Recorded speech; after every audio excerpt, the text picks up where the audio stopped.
工作人员细腻的为装修的客仔内面当中摕出物件，墙边竟是有几若位警察，因为内面藏的是珍贵的国宝，由台南市美术馆主办，配合国立国中博物院的出游计划，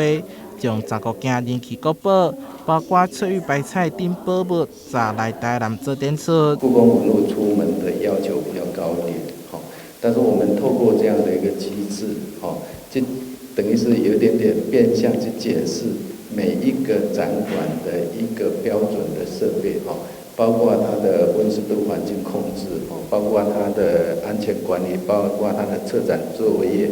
故宫希望跟所有的国内的博物馆携手合作。肉香蕉甲翠玉白菜袂使同时出门。台南市长黄伟綽特别手提控肉红仔，为大型客仔内底当中献心，欢迎各种国宝来到台南做客。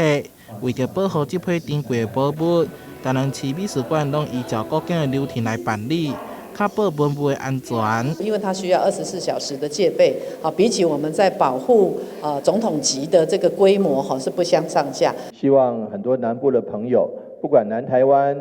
的县市，都能够来到我们台南美术馆，能够一睹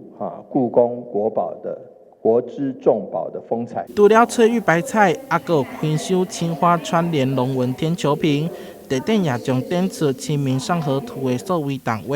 让民众感受科技甲技术之美。国中也借着这次展览来共同庆祝台南18冬。台南新闻社会采访报道。